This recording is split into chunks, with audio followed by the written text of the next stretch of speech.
Imagine this. Every single week, you wake up early in the morning, put your trash can out by the curb, just like the city requires, and within minutes you hear a loud crash outside. You run out the door and what do you see? Your expensive brand new trash can lying in pieces on the ground, garbage scattered everywhere. And driving away, pretending nothing happened, is your neighbor in her shiny pearl-white SUV. Now picture this happening not once, not twice, but 57 times. Yes, you heard me right, 57 times! That's exactly what happened to Marcus Holloway, a hard-working dad who simply wanted peace and quiet in his suburban neighborhood. But instead, he found himself at the center of one of the wildest homeowner association dramas you'll ever hear. And let me tell you, it all started with something as simple as a trash can. Today's story is about revenge, justice, and the kind of neighbor from hell that we've all heard about but hope we never meet. This is the tale of how one man turned a daily nightmare into the ultimate payback. A payback so perfect, it left his neighbor's $60,000 Escalade in ruins. But before we dive into the juicy details, let me ask you this. What would you do if this happened to you? If a neighbor deliberately destroyed your property again and again, would you fight back? Would you let it slide? Or would you get creative, maybe even a little savage with your solution? Drop your answer in the comments, because I want to know how you'd handle it. And by the end of this video, I promise you'll have some pretty crazy ideas. So here's the setup. Marcus is an ordinary guy. He's been an electrician for more than 2 decades, he's raising 2 kids after a tough divorce, and all he wants is stability. A safe home. A normal neighborhood. The kind of place where kids can ride their bikes and families can mow their lawns without drama. Unfortunately, his new neighborhood had something else waiting for him. A self-now Brenda wasn't just any neighbor. She was the type of person who memorizes every single line of the homeowner association rulebook, even the ones that don't really exist. She patrolled the streets every day like she owned the place, clipboard in hand, handing out fake authority and fake smiles. If you've ever dealt with an HOA busybody, you already know the type, and Marcus, poor guy, happened to live on the corner lot. That meant his trash can had to be placed right at the edge of the curb. Perfectly legal, exactly what the city required. But that spot also happened to be right along Brenda's morning walking route and right in the path of her giant SUV. At first, Marcus thought it was an accident. Maybe she wasn't paying attention. Maybe the road was too narrow. But after the first week of replacing trash cans, he realized this was no coincidence. Every Tuesday morning, 6:15 sharp, she would line up her car and deliberately ram his trash can. Now, imagine being in Marcus's shoes.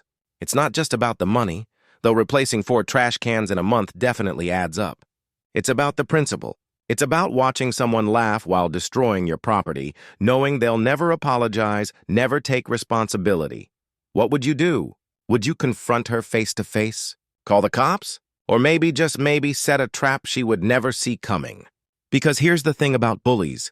They never expect their victims to fight back. And Marcus? Well, he was about to fight back in the most brilliant way possible. But before we get to that, let's pause for a second. I want you to imagine your own neighbor. Maybe you've had someone who complains about your grass being too long. Or maybe they don't like where you park your car. Or maybe, just maybe, they've taken it to the extreme, like Brenda. If you've ever dealt with a nightmare neighbor, you already know how exhausting it can be. The constant stress, the feeling of being watched, the petty little power plays that ruin your peace of mind. Marcus had all of that, every single day before sunrise, and it wasn't just affecting him. His kids were embarrassed watching their dad crawl around the driveway picking up garbage. His custody evaluator was taking notes about neighborhood instability. His mornings were filled with stress instead of coffee and calm. This wasn't just a trash can anymore. This was a battle for peace, for dignity, for respect. And so Marcus came up with a plan that would change everything, a plan that turned his weakness into his greatest strength. Because when you've had enough, when you've been pushed too far, sometimes the only answer is to fight back with concrete evidence, literally. But before we get into how Marcus built his legendary, indestructible trash can and how it completely wrecked his neighbor's SUV, I want to hear from you.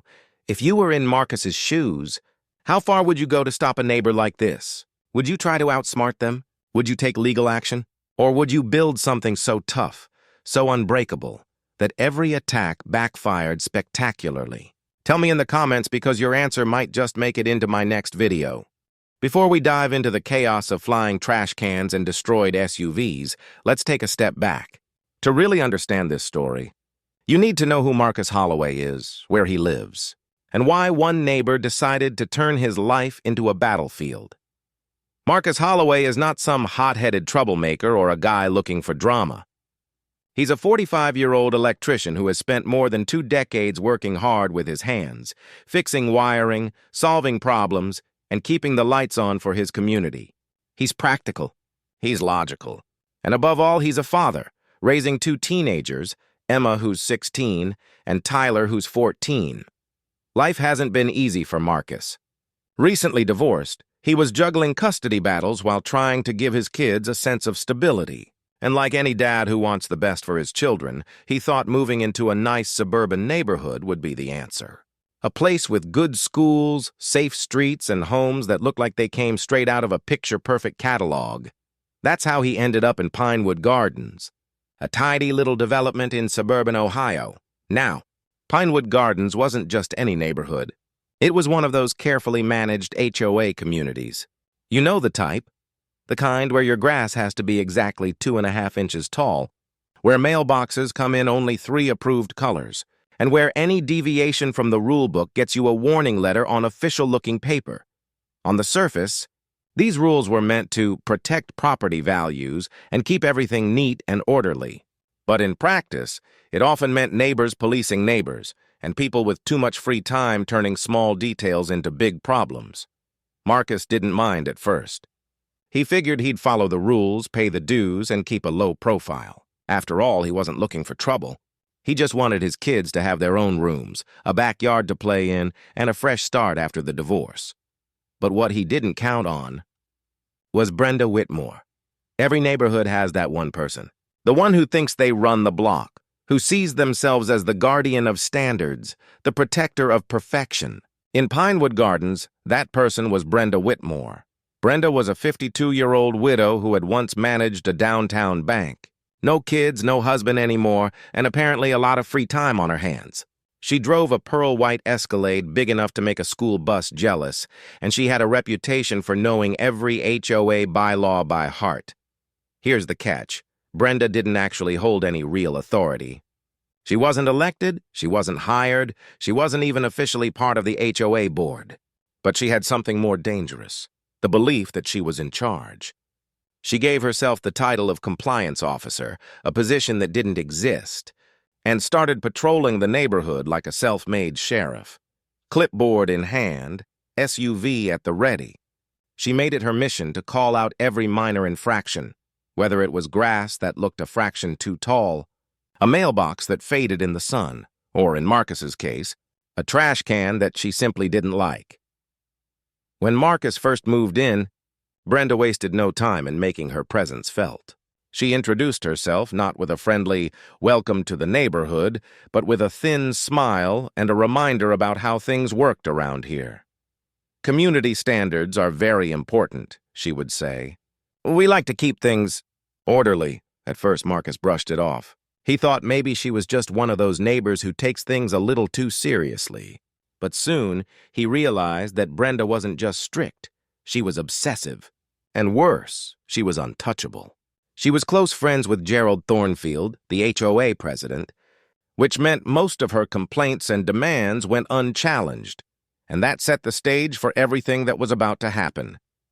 Here's where geography comes into play. Marcus lived on the corner lot. That meant when trash day rolled around, he had to place his garbage can near the curb, exactly where city ordinance required it to be. Seems simple enough, right? But to Brenda, this was the beginning of a war, because every morning at 6:15 when she took her power walk, or more accurately, her power drive, her giant Escalade passed right by that spot. And soon Marcus would discover that Brenda didn't just have a problem with his trash can being there. She had a problem with Marcus himself. Now think about your own neighborhood for a second. Do you have a Brenda where you live? Someone who watches your every move, writes angry notes about your lawn, or calls the city over the smallest thing. Imagine that person not just complaining, but actually using their car as a weapon against your property.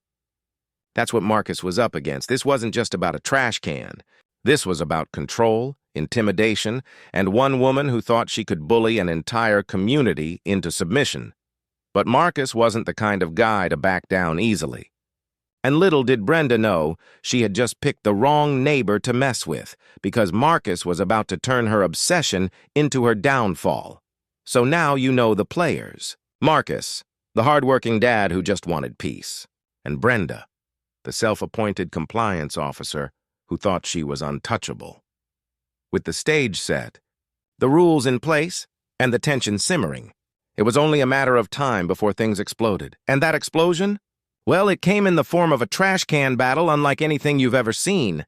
Stick around, because next we're diving into the trash can wars. This is where the story really starts to heat up.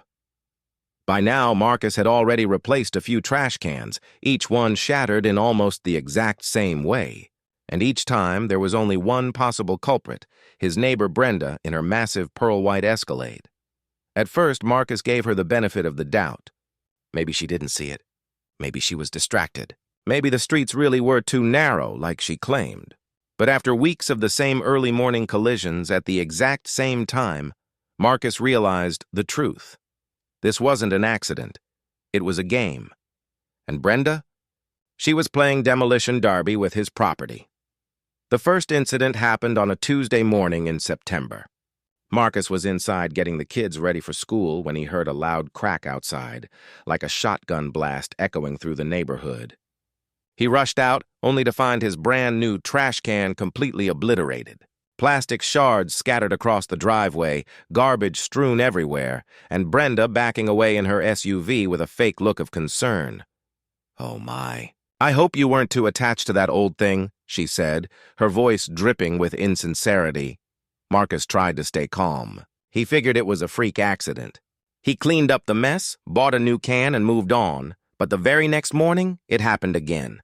Same time, same sound, same destruction. By the end of the week, Brenda had hit his trash can 4 times. Now, here's the thing about Brenda. She was good at pretending. She'd roll down her window, put on that sugary smile, and claim the street was too narrow. She'd say things like, "These streets weren't designed for oversized containers, Marcus. Maybe you should consider putting it out later." But Marcus wasn't fooled. The trash can was always in the same legal spot, exactly where city ordinance required it to be, within 3 feet of the curb. There was plenty of space for Brenda to drive around it. She simply chose not to. And to make matters worse, Marcus soon noticed something chilling. Brenda wasn't just accidentally clipping the bin. She was aiming for it. She'd make eye contact with him through the window, smirk, and then crash. It was no longer an accident. It was harassment. Imagine waking up every week, knowing you're about to watch your property get destroyed in front of your own kids. Imagine picking up soggy coffee grounds and cereal boxes off the driveway while your teenagers stand by the window, embarrassed and upset. That's what Marcus was dealing with. His daughter Emma asked why the mean lady hated them so much. His son Tyler wanted to know if they'd have to move again. And all the while, Marcus felt helpless, like he was fighting a battle he couldn't win. But Marcus wasn't the type to roll over. If Brenda wanted a war, he was going to fight it smart. And legal Marcus was an electrician, and he'd spent his whole career solving problems. If a system didn't work, you traced the wires, followed the code, and figured out where it was broken. And that's exactly how he decided to handle Brenda.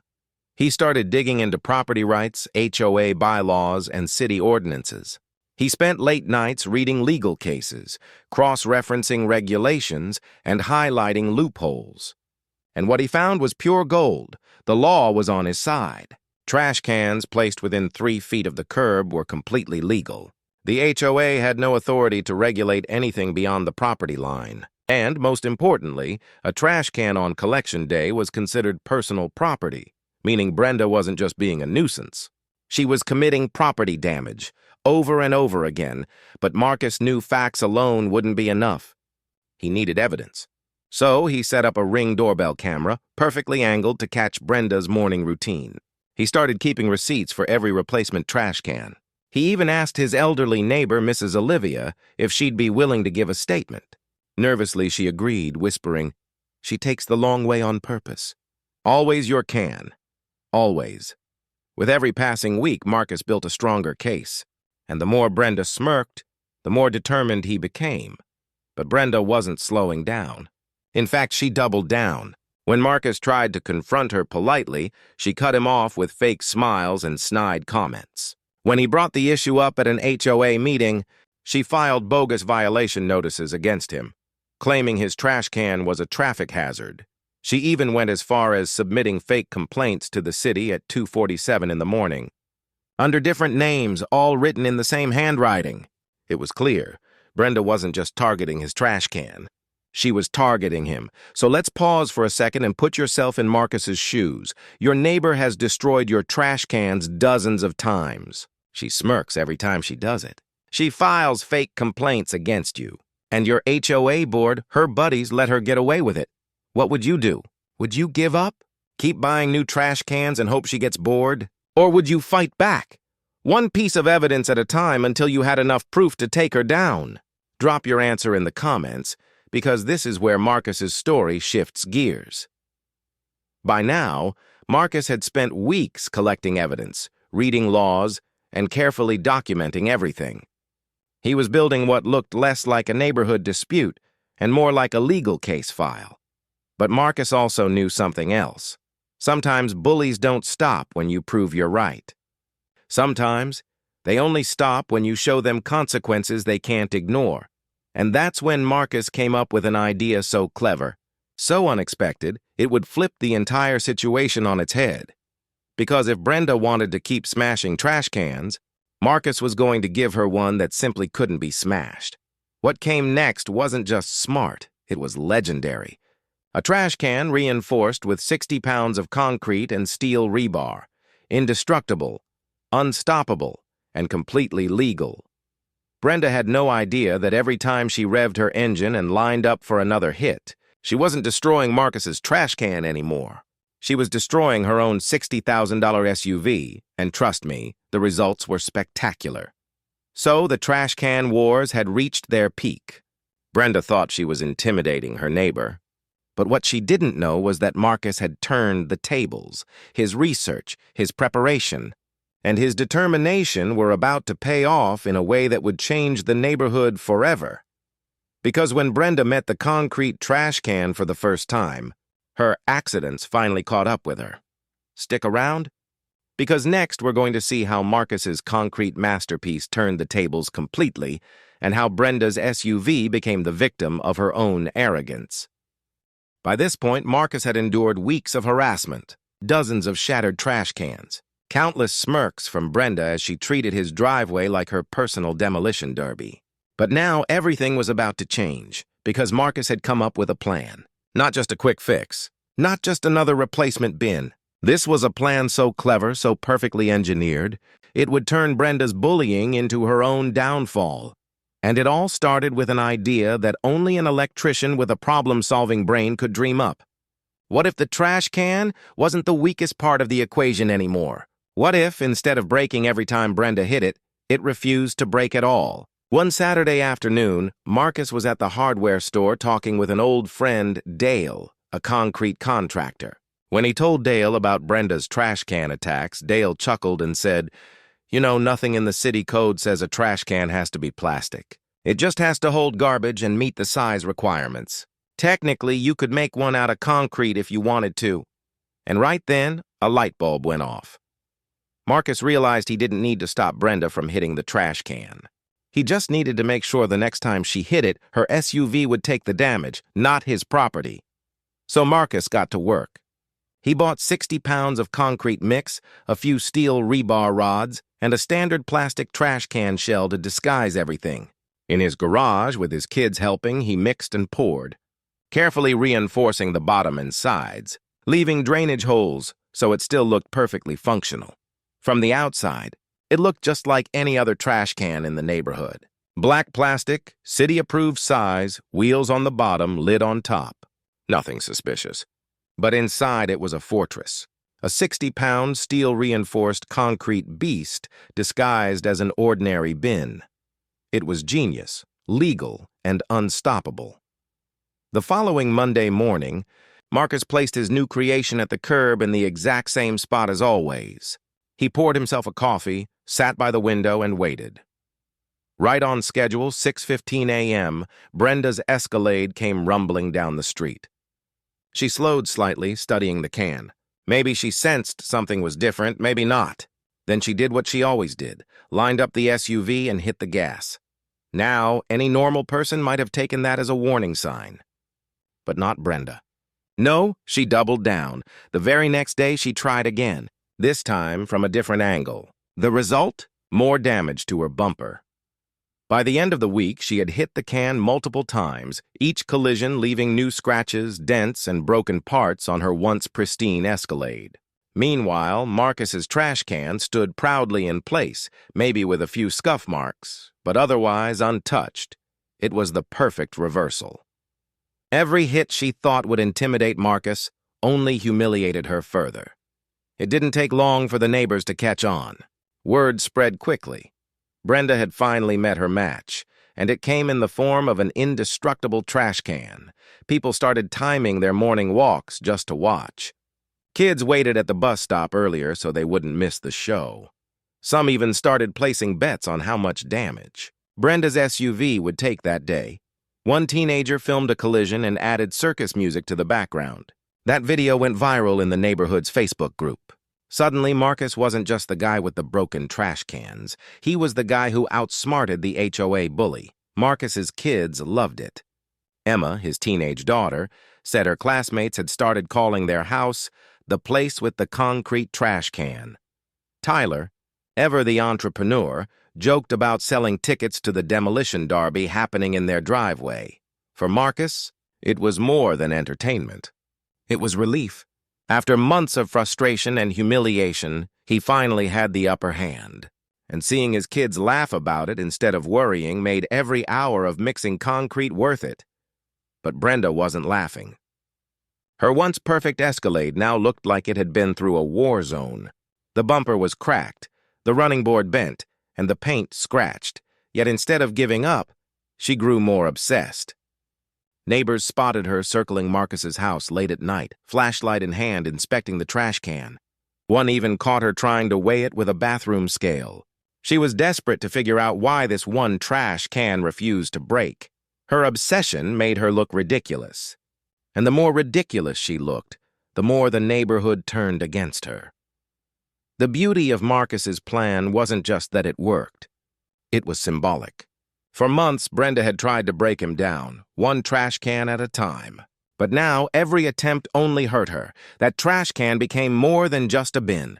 It became a symbol of resistance, a reminder that bullies don't always win, and a daily comedy show that brought the neighborhood together. So let me ask you this. If you were in Marcus's shoes, would you have thought of building a concrete trash can? Or would you have gone for another type of revenge? Imagine watching your neighbor destroy their own $60,000 vehicle again and again, all because they couldn't stand to admit defeat. Drop your answer in the comments. I'm curious how creative you'd get in a situation like this. By the end of the month, Brenda's SUV had suffered thousands of dollars in damage. Her bumper was cracked beyond repair. The alignment was off. One of the headlights rattled whenever she drove. And all the while, Marcus's trash can remained unbroken. Standing tall, untouchable, the neighborhood loved it. They started calling it the indestructible can and even suggested putting it on display. What started as Brenda's attempt to humiliate Marcus had turned into her own public embarrassment. But here's the thing. While the concrete trash can was a brilliant move, Marcus soon discovered that Brenda's war wasn't just about trash cans. Her obsession ran deeper. And behind it was a much bigger secret. One that involved money, corruption, and a scam that affected the entire neighborhood. The concrete trash can was just the beginning, so there you have it, the legendary plan that turned the tables. A simple idea, executed perfectly, that transformed Brenda's harassment into her downfall. What started as a daily frustration became neighborhood entertainment. and what looked like an ordinary trash can became a fortress of justice. But as you'll see in the next part of this story, Brenda wasn't done yet. And Marcus's concrete trash can would soon expose far more than just her bad driving. Stick around, because next we uncover the shocking truth about Brenda's corruption, and how this little trash can war spiraled into one of the wildest HOA scandals ever. The concrete trash can had already turned Brenda's life upside down. Her Escalade was banged up, neighbors were laughing at her, and Marcus had finally shifted the power dynamic. But what neither Marcus nor the community realized at first was that the trash can battle was only the surface of something much bigger. Because while Brenda was busy obsessing over trash cans, Marcus stumbled onto a discovery that would change everything: embezzlement, fraud, and nearly $47,000 missing from HOA funds. This wasn't just a feud anymore. This was a scandal. It all started when Patricia Lopez, one of the only reasonable HOA board members, pulled Marcus aside after a neighborhood gathering.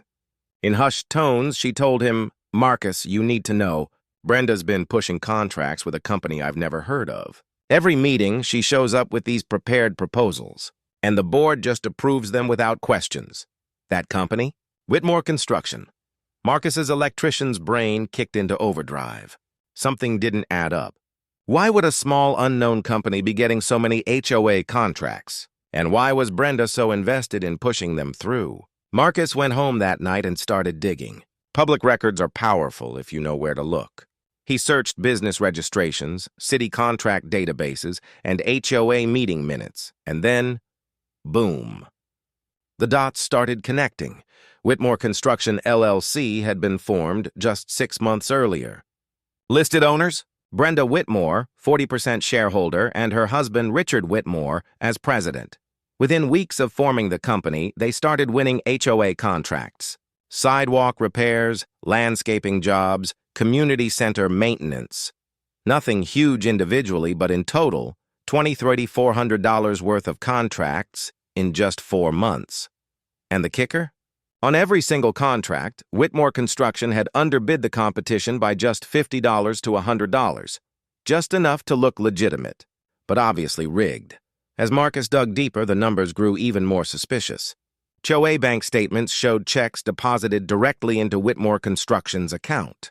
And when Marcus cross-referenced the minutes of board meetings, he saw Brenda voting to approve every single contract. That was a clear violation of state nonprofit corporation law. Board members are legally required to disclose conflicts of interest. Brenda had disclosed nothing. By the time Marcus finished his research, the evidence was overwhelming. Over $47,000 funneled into Whitmore Construction through shady HOA contracts, Brenda using her influence to push votes in her own favor. A pattern of harassment against anyone, like Marcus, who asked questions about HOA spending. Suddenly, everything made sense. Brenda's obsession with Marcus's trash can wasn't about rules or order. It wasn't even about personal dislike, it was about control. Marcus had accidentally questioned the HOA's spending at a meeting months earlier, and Brenda saw him as a threat.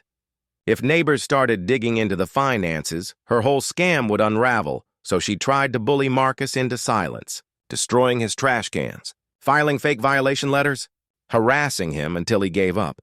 But instead of breaking him down, she had pushed him straight into uncovering her scheme.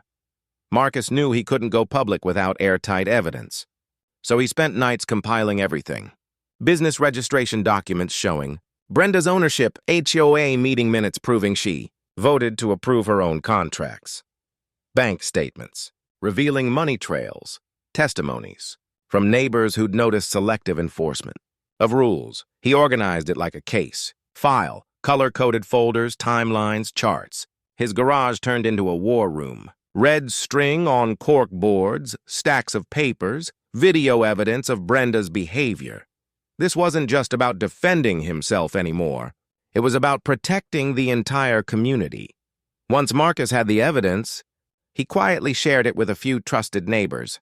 Mrs. Olivia, Jim the maintenance guy, and Patricia Lopez from the board. The reaction was explosive. "I knew something was wrong," Mrs. Olivia whispered, signing a witness statement with shaky hands. "Man, this is bigger than I thought," Jim muttered. flipping through the contract copies. Patricia just shook her head. Every time I questioned the budget, Brenda had an answer ready. Now I know why. Word spread quickly. More neighbors began whispering, sharing their own stories of Brenda's harassment and suspicious fines. The once intimidated community was waking up. Now let me ask you something. If you found out your HOA board was secretly funneling tens of thousands of dollars into a board member's pocket, what would you do? Would you confront them directly? Call the police? Go public with the evidence? Drop your answers in the comments. I want to see how many of you would blow the whistle versus how many would try to handle it quietly. Because Marcus? He wasn't about to stay quiet. Marcus reached out to his attorney, Amanda Sterling, who specialized in property rights and HOA law. When she saw the evidence, her eyes widened. This isn't just harassment, she told him. This is fraud. You've got enough here for both civil lawsuits and criminal charges. Marcus knew timing would be critical. If he moved too soon, Brenda might cover her tracks. But if he waited too long, she'd keep bleeding the community dry. So he started preparing for the perfect reveal. A public ambush at the next HOA board meeting. The night of the meeting, Marcus showed up with 3 bankers' boxes full of evidence. Neighbors packed the community center, 118 residents, the biggest turnout in HOA history. The air buzzed with tension. When the board called for old business, Marcus stood up. His voice was calm, steady, but carried across the room. This isn't about trash cans, he began. This is about accountability. He laid out the timeline, the formation of Whitmore Construction, the contracts, the missing $47,000. He projected graphs on the wall, showed copies of bank records, and even played clips of Brenda's harassment for good measure. The room erupted. Gasps, whispers, angry shouts. Neighbors who had been silent for months were suddenly demanding answers, and for the first time, Brenda's smug smile disappeared one by one. Neighbors stood up. Mrs. Rodriguez slammed her hand on the table, shouting in Spanish about her own bogus fines. Jim described how Brenda pressured him to ignore other violations. Patricia confirmed that Brenda had pushed Whitmore construction contracts at every meeting. It wasn't just Marcus anymore. It was the entire community turning against her. Brenda tried to fight back, stammering about property values and community standards, but nobody was buying it. Her voice cracked, her hands trembled, and cameras from the local news captured every moment. The truth was out. In the end, Marcus didn't just prove Brenda was a bully. He proved she was a fraud, a scammer, someone who had stolen nearly $47,000 from her own neighbors while pretending to be the guardian of the community.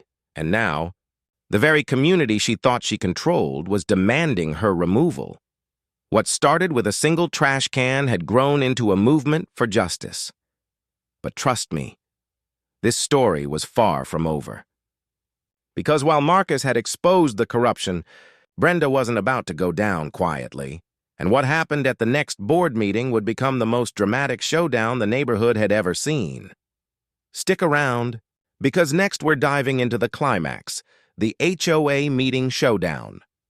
Everything had been leading to this moment. Weeks of harassment, dozens of destroyed trash cans, a concrete fortress that turned the tables, and finally, the discovery of $47,000 in missing HOA funds. Now, it was time for the truth to come out, and when it did, the showdown at Pinewood Gardens would look less like a neighborhood meeting and more like the season finale of a courtroom drama.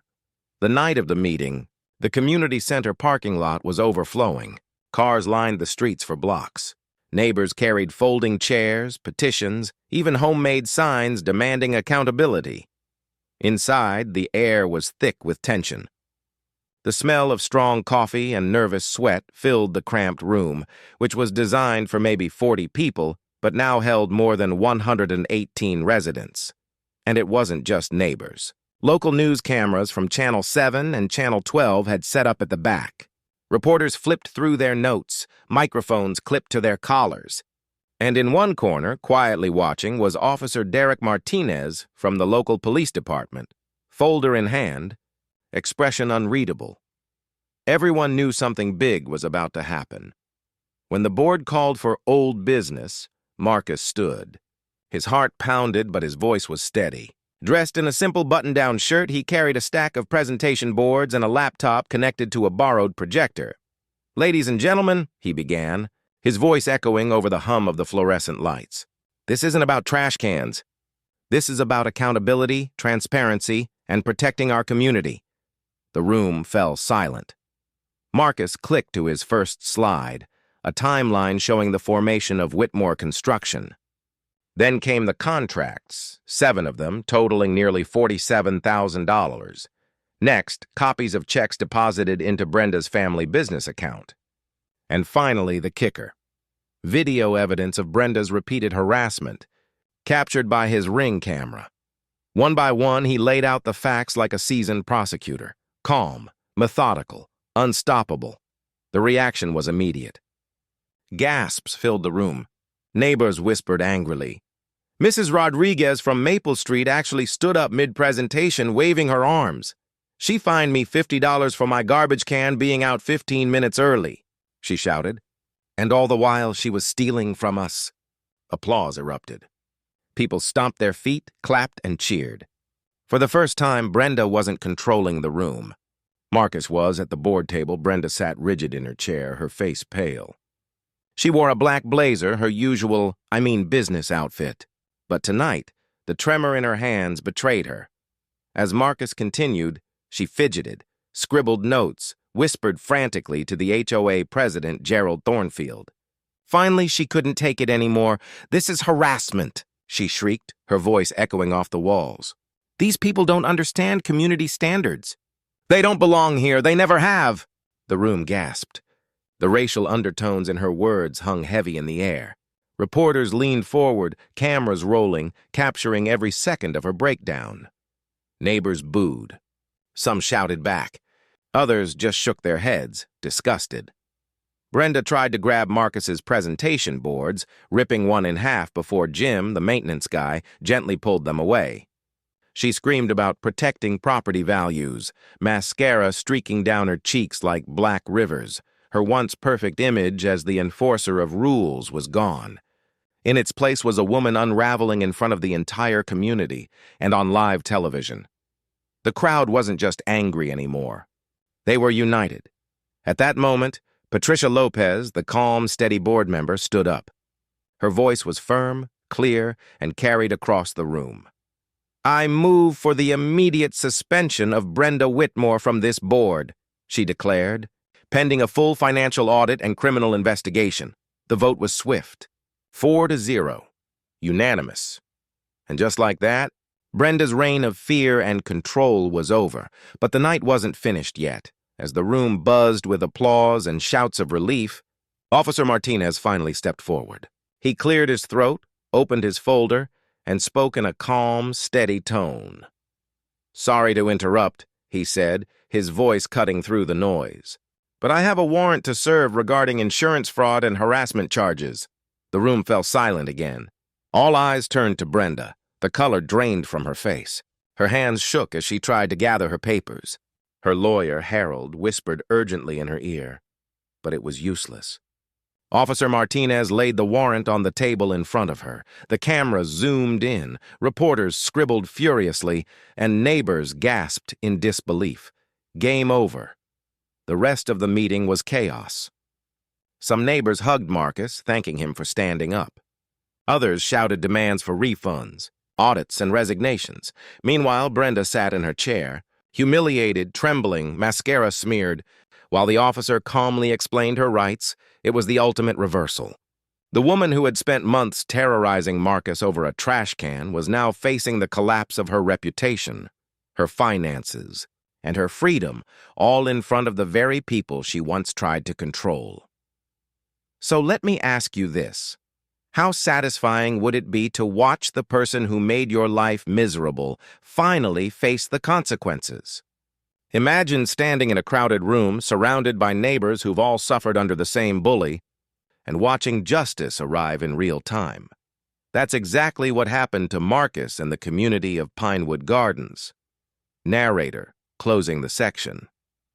The HOA meeting showdown wasn't just a victory for Marcus. It was a turning point for the entire neighborhood. A moment where the truth came out, the bully was unmasked, and justice finally caught up. But as dramatic as this night was, the fallout would be just as explosive. Brenda's suspension was only the beginning. Criminal charges, financial audits, and community reforms were still to come. And Marcus? Well, he wasn't done fighting for accountability just yet. The showdown was over.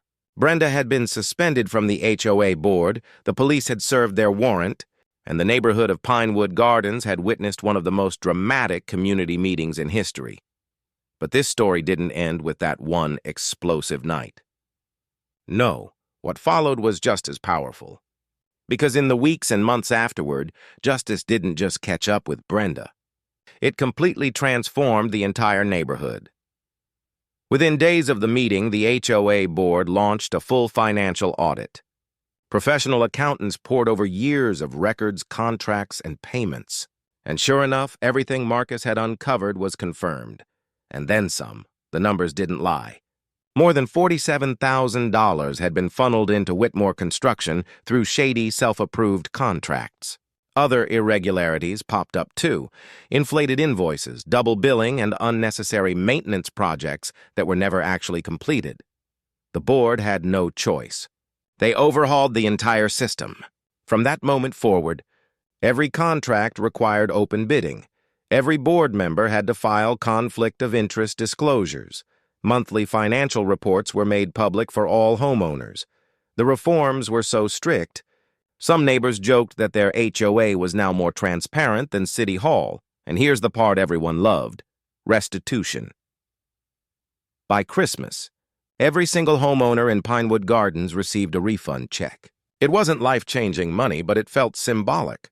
On average, each family got a few $100s back, their share of what Brenda had stolen. Neighbors gathered in the community center, holding their checks like trophies.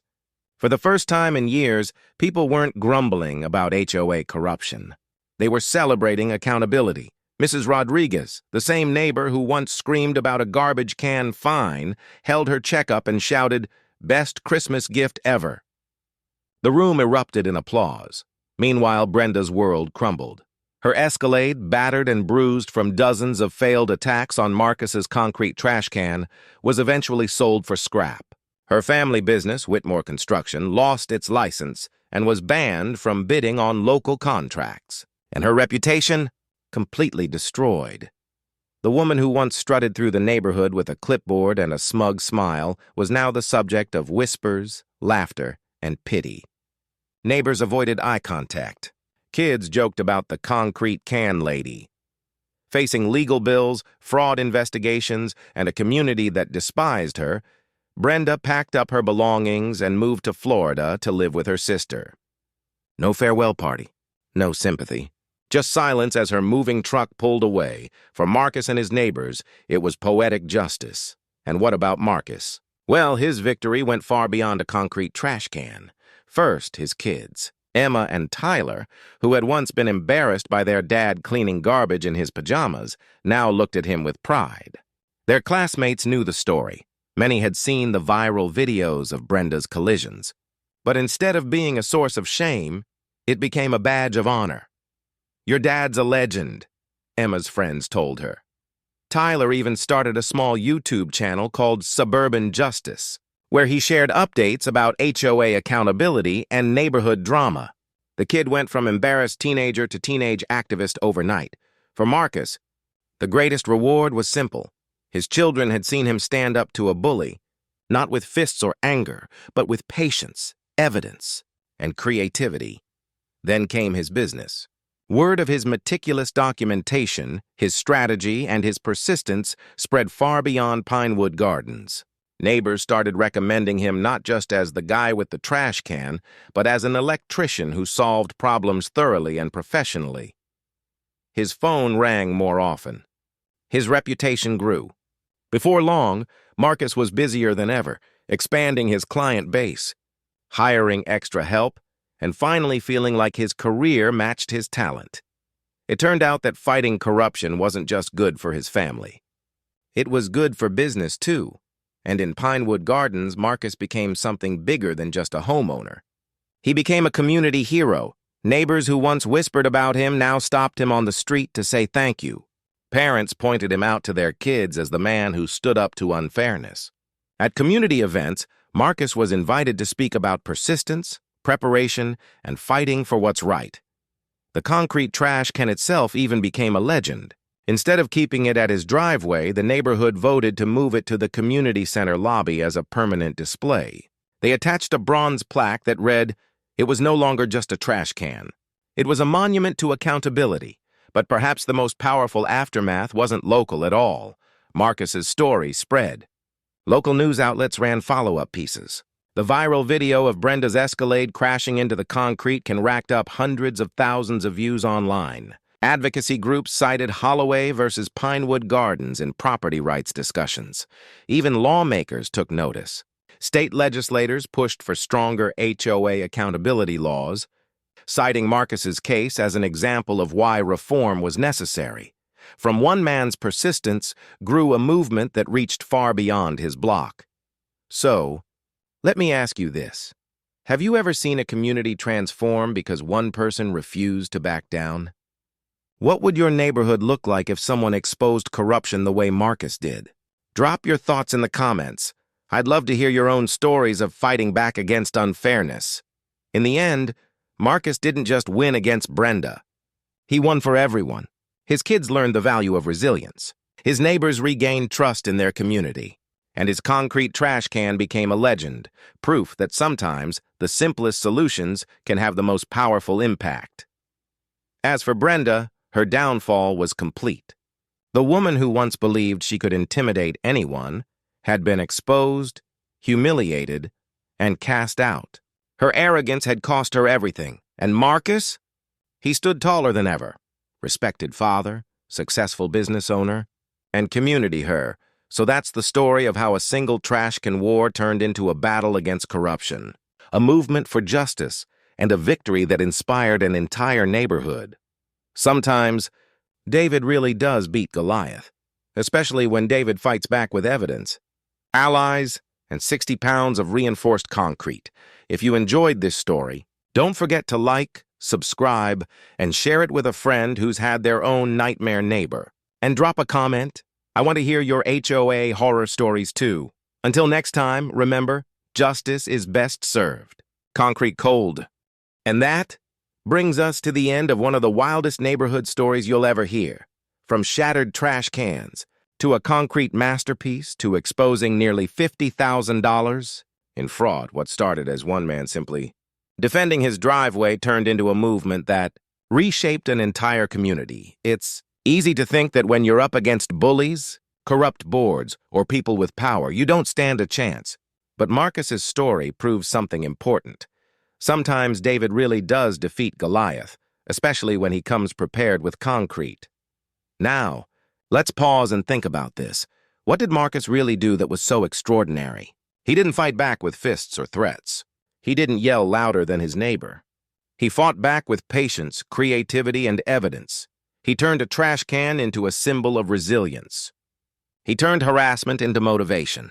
And he turned corruption into accountability.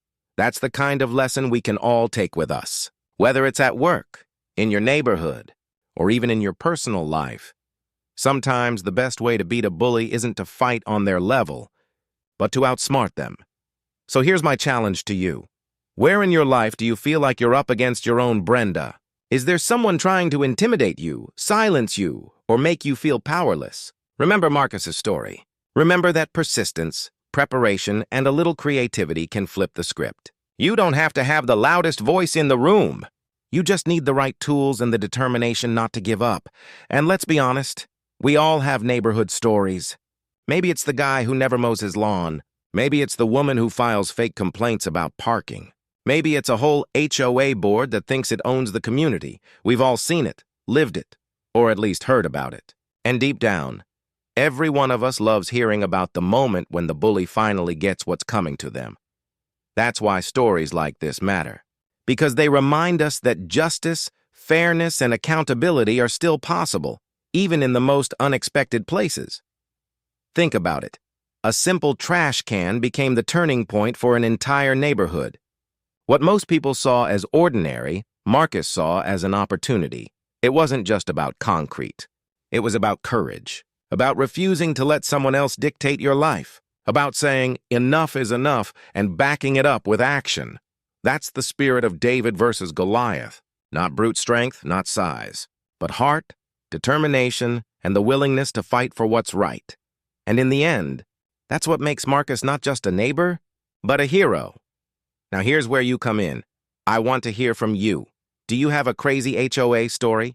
A nightmare neighbor? A time when you, or someone you know, stood up to unfairness and won? Drop it in the comments below. I read every single one. And trust me, your stories inspire more people than you realize. And if you don't have a story yet, well, maybe Marcus's journey has inspired you to start writing your own, hopefully without the broken trash cans. And hey, if you enjoyed this story, do me a favor. Hit that like button, smash that subscribe button, and ring the bell so you never miss another story of justice served. This channel is all about bringing you real stories with big lessons. Stories that prove ordinary people can do extraordinary things. By subscribing, you're not just supporting me, you're helping keep stories like Marcus's alive, stories that inspire, entertain, and remind us all that sometimes the little guy really can win. Marcus didn't set out to be a hero. He didn't set out to change his community. He just wanted peace, fairness, and a trash can that could survive the week. But by standing firm, he achieved something much bigger.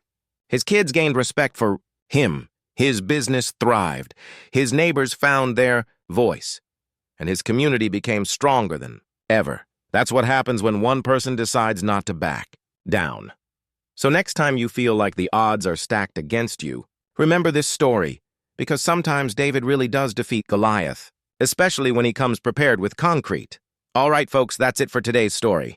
Don't forget, share your crazy HOA or neighborhood experiences in the comments. Like this video if you believe in standing up to bullies, and subscribe for more stories of justice, resilience, and everyday heroes. Thanks for watching, and until next time, stay strong, stay smart, and remember, justice is always worth fighting for.